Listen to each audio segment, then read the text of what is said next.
Hello students, welcome back to my channel Shubham lecturer. Student, आज का ये वीडियो क्लास 12 हिंदी का एक बहुत ही इंपॉर्टेंट वीडियो है और ये वीडियो उन सभी स्टूडेंट्स के लिए इंपॉर्टेंट है जो 12th में है और जिनको 2023 बोर्ड एग्जाम देना है, क्योंकि इस वीडियो में मैं आपके लिए लेकर आया हूं क्लास 12 हिंदी का सबसे महत्वपूर्ण पद्यांश। ये एक ऐसा पद्यांश है जो आपके बोर्ड एग्जाम में लगभग हर साल आता है और ये लगभग 5 से 6 साल आपके बोर्ड एग्जाम में लगातार पूछा गया है। तो इस बार भी 99% चांस है कि यही पद्यांश आपके बोर्ड एग्जाम में आएगा।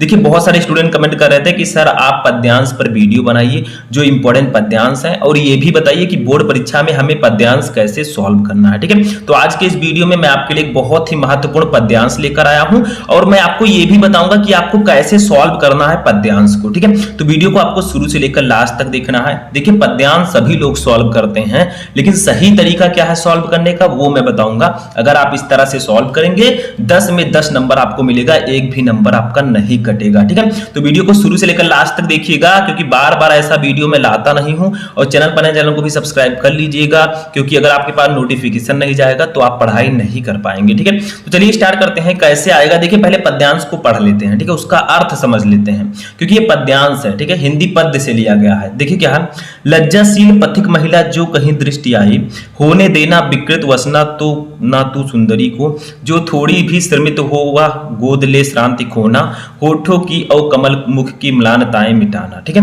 कोई क्लांता कृषक लना खेत में जो दिखावे, धीरे धीरे परस उसकी क्लांतियों को मिटाना, जाता कोई जलद यदि हो व्योम में तो उसे ला, छाया द्वारा सुखित करना तप्त भूतांगना को। ठीक है, तो इतना बड़ा आपका पद्यांश आएगा।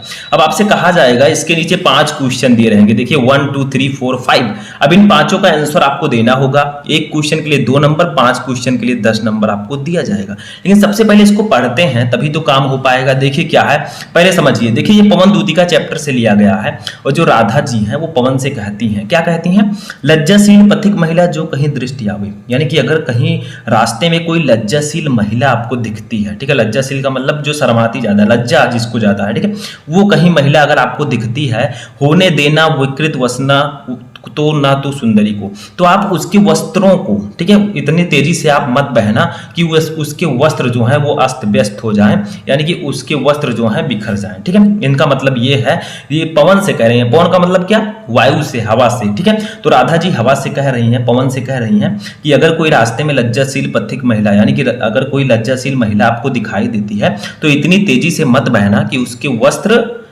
अस्त व्यस्त हो जाएं। ठीक है, यानी कि बिखर जाएं। दूसरे देखिए, जो थोड़ी भी श्रमित हुआ हो गोद ले श्रांति खोना। यहां पर कहा जा रहा है कि अगर वो थोड़ी सी भी थकी हुई हो तो उसे अपने गोद में ले लेना। ठीक है, और उसकी जो और अपनी ठंडक से उसकी जो थकावट है उसको मिटा देना। ठीक है, होठों की और कमल मुख की म्लानताएं मिटाना, यानी कि उसकी होठों की और कमल मुख की म्लानताएं मिटाना, जो उसके मुख पर जो झुर्रियां हैं, ठीक है, उसको आप मिटा देना, अपने ठंडक के द्वारा उसको क्या करना, मिटा देना। ठीक है, आगे देखिए, कोई क्लांता कृषक ललना खेत में जो दिखावे, यानी कि कोई किसान का लड़का, अगर किसान का बच्चा अगर खेत में दिखाई देता है, धीरे धीरे परस उसकी क्लांतियों को मिटाना, तो धीरे धीरे उसके पास जाना और उसकी थकावट को मिटा देना। अगर वो थका हुआ है तो मिटा देना। ठीक है, देखिए राधा जी पवन से कह रही हैं, हवा से कह रही हैं कि ये सब आपको करना है। ठीक है, किसी को तंग नहीं करना। आगे देखिए, जाता कोई जलद यदि हो व्योम में तो उसे ला, अगर व्योम में, व्योम का मतलब आकाश में, ठीक है, अगर आसमान में कोई जलद बादल जा रहा हो तो उसे ले आना और छाया द्वारा सुखित करना तप्त भूतांगना को, और छाया द्वारा उन लोगों को सुखित कर देना जो धूप में, यानी कि वो धूप में तप रहे हैं। ठीक है, तप्त भूतांगना को, यानी कि छाया द्वारा अपने उनको सुखित कर देना। अब देखिए, ये तो मैंने हिंदी मीनिंग थोड़ा सा बता दिया ताकि आपको प्रॉब्लम ना हो। अब देखिए, पांचों क्वेश्चन कौन कौन से हैं। पहला, उपरोक्त पद्यांश के शीर्षक और कवि का नाम लिखिए, यानी कि जो पद्यांश मैंने बताया उसका संदर्भ आपको लिखना है। दूसरा है, रेखांकित अंश की व्याख्या कीजिए, यानी कि आपको इस पद्यांश में देखिए इन चारों लाइनों के नीचे रेखाएं देखिए ऐसे मैंने कर दी हैं, इनकी व्याख्या, सिर्फ इन्हीं 4 लाइनों की व्याख्या करनी है जिनके नीचे रेखाएं हैं। ठीक है, उसके बाद में देखिए, तीसरा है, राधा राधा पवन से राह में पथिकों के साथ कैसा व्यवहार करने को कहती हैं? तो अभी मैंने आपको बताया, अभी आंसर हम लिखेंगे, ठीक है।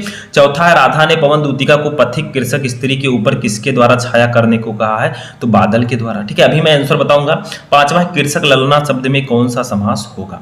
तो चलिए एक एक का आंसर लिखते हैं। सबसे पहले हम लिखेंगे उपयुक्त पद्यांश के शीर्षक और कवि का नाम, ठीक है। तो देखिए हमें पद्यांश सॉल्व करना कैसे है, इसको पहले समझ लीजिए।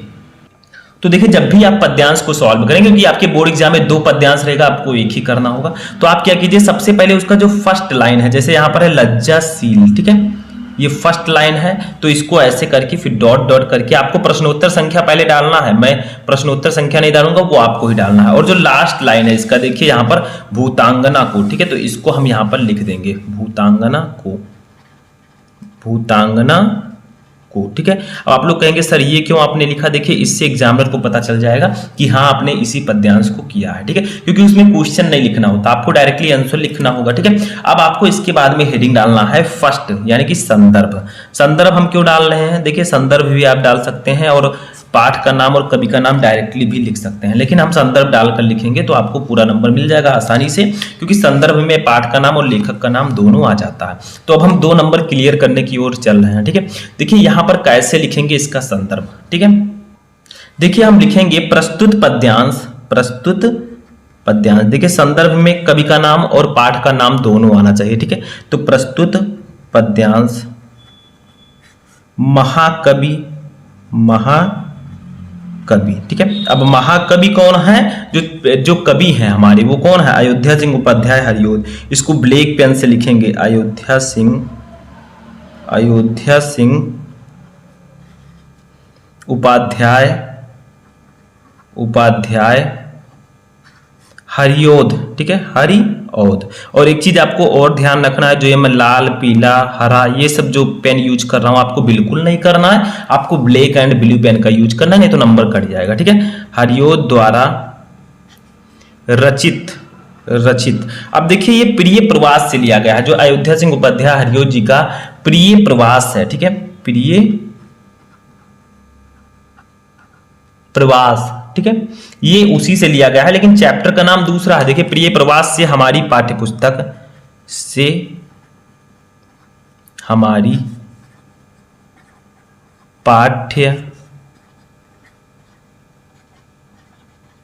पुस्तक, ठीक है, के पद्य भाग के, देखिए कौन सा भाग है ये? पद्य भाग, पद्य भाग, ठीक है, पद्य भाग, ठीक है, में संकलित,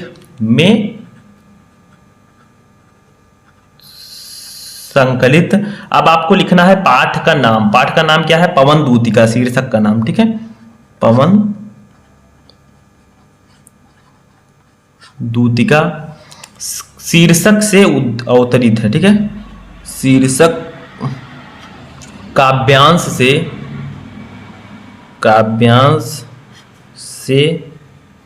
अवतरित है, ठीक है। तो सबसे पहले आपको संदर्भ लिखना है। संदर्भ में पाठ का नाम और लेखक का नाम दोनों आना चाहिए। तो देखिए हमने लिखा प्रस्तुत पद्यांश महाकवि अयोध्या सिंह उपाध्याय हरिओद द्वारा रचित प्रिय प्रवास से हमारी पाठ्यपुस्तक के पद्य भाग में संकलित पवन दूतिका शीर्षक काव्यांश से अवतरित है। या आप डायरेक्टली भी हेडिंग डाल सकते थे, शीर्षक पवन दूतिका, कवि का नाम अयोध्या सिंह उपाध्याय हरिओद, फिर भी आपको नंबर मिल जाएगा, लेकिन ये बेटर तरीका होगा, ठीक है, ये ज्यादा अच्छा रहेगा। तो देखिए हमने यहाँ पर एक क्वेश्चन का आंसर दे दिया है, ठीक है, कि उपयुक्त पद्यांश के शीर्षक और कवि का नाम लिखे, तो 2 नंबर क्लियर। अब दूसरा देखिए रेखांकित अंश की व्याख्या कीजिए, यानी कि आपको जो ये 4 लाइनें दी गई हैं, लज्जाशील पथिक महिला जो कहीं दृष्टि आए, होने देना विकृत वसना, तो ना तू सुंदरी को, जो थोड़ी भी श्रमित हुआ हो गोद ले श्रांति खोना, होठों की यो कमल मुख की म्लानताएं मिटाना। तो इसका अब हम रेखांकित अंश की व्याख्या लिखेंगे। देखिए मैंने पहले ही लिख दिया, क्योंकि साथ में लिखते तो बहुत ज्यादा टाइम वेस्ट होता, ठीक है, इसीलिए मैंने लिख दिया अपनी भाषा में, आपको भी अपनी भाषा में लिख देना है। देखिए क्या है, हे पवन, यदि तुझे मार्ग में कोई लाजवंती स्त्री दिखाई पड़े तो इतने बेग से ना बहना कि उसके वस्त्र उघड़ कर अस्त व्यस्त हो जाएं, उड़कर अस्त व्यस्त हो जाएं, ठीक है, और उसका शरीर उघड़ जाए। यदि वह थोड़ी सी भी थकी दिखाई दे तो उसे गोद में लेकर, अर्थात उसे चारों ओर से घेर कर उसकी थकान मिटा देना, ठीक है, जिससे कि उसके सूखे होठ और मुरझाया हुआ कमल सदृश मुख प्रफुल्लित हो सके, ठीक है। तो ये इन 4 लाइनों की व्याख्या है। देखिए इतने यहां से लेकर यहां तक ये व्याख्या है। इसके लिए आपको 2 नंबर यहां पर भी क्लियर हो जाएंगे अगर आप ऐसे लिख देंगे, ठीक है। तीसरा क्वेश्चन, राधा पवन दूतिका से राह में पथिकों के साथ कैसा व्यवहार करने को कहती हैं। तो मैंने बताया था कि राधा जी जो है पवन दूतिका से राह में पथिकों के साथ परोपकार का व्यवहार करने को कहती है, यानी कि उनके साथ परोपकार का व्यवहार करना, दुर्व्यवहार मत करना, ठीक है। तो वही हम यहाँ पर तीसरा आंसर लिखेंगे, ऐसे एक एक करके लिखना है। राधा पवन दूतिका से राह में पथिकों के साथ परोपकार का व्यवहार करने को कहती है, ठीक है। तो इसके लिए भी आपको 2 नंबर मिल जाएगा, तो 6 नंबर क्लियर हो गया। देखिए ऐसे ही आपको 2 नंबर क्लियर करने। चौथा देखिए, चौथा क्वेश्चन है, राधा ने पवन दूतिका को पथिक कृषक स्त्री के ऊपर किसके द्वारा छाया करने को कहा है। तो मैंने बताया था कि राधा जी ने पवन दूतिका को थकित कृषक स्त्री के ऊपर मेघ द्वारा यानी कि बादलों के द्वारा छाया करने को कहा है, ठीक है। तो इसका भी आंसर लिख देंगे, तो लिखा है मैंने आंसर ऑलरेडी, ठीक है। देखिए राधा ने पवन दूतिका से, ठीक है, यहां पर से कर दीजिए, पवन दूतिका को थकित कृषक स्त्री के ऊपर मेघ द्वारा छाया करने को कहा है। मेघ का मतलब बादलों के द्वारा, ठीक है, छाया करने को कहा है, ठीक है। तो ये आपका आंसर हो जाएगा। तो 4 क्वेश्चन का आंसर हमने लिख दिया, तो हमारे यहाँ पर 8 नंबर क्लियर हो गए। एक क्वेश्चन और है, देखिए कृषक ललना शब्द में कौन सा समास है। तो इसका आंसर हम यहाँ पर नीचे लिख देंगे, ठीक है। 5 नंबर डालकर हेडिंग हम यहाँ पर नीचे लिख देंगे, कृषक ललना में कौन सा समास है, ठीक है। तो लिखेंगे कृषक ललना में, कृषक ललना शब्द में तत्पुरुष समास होगा, ठीक है। यहां पर ऐसे ब्लैक से लिख देंगे, तत्पुरुष समास होगा, ठीक है। तो कृषक ललना शब्द में तत्पुरुष समास होगा, ठीक है। तो यहां पर तत्पुरुष समास है। तो देखिए 3 क्वेश्चन जो लास्ट के थे बहुत ही इजी थे, 2 नंबर यहां पर भी हमारा क्लियर। तो देखिए टोटल 5 क्वेश्चन थे, 2 नंबर के एक क्वेश्चन, 10 नंबर आपका क्लियर हो चुका है, ठीक है। हमने सभी का आंसर बता दिया। आपको पहले पद्यांश के शीर्षक और कवि का नाम लिखना था, हमने संदर्भ लिख दिया। रेखांकित अंश की व्याख्या करनी थी, आपको अपनी भाषा में लिख दीजिए, ठीक है। और इन तीनों क्वेश्चन का जो लास्ट में उसका आंसर दे दीजिए, आंसर आपको पद्यांश में ही मिल जाएगा। तो पद्यांश का अगर मीनिंग पता है तब तो आप आसानी से दे देंगे। जैसे राधा पवन दूतिका से राह में पथिकों के साथ कैसा व्यवहार करने को कहती हैं, तो परोपकार का व्यवहार, ठीक है, करने को कहती हैं। उसके बाद राधा ने पवन दूतिका को पथिक कृषक स्त्री के ऊपर किसके द्वारा छाया करने को कहा है।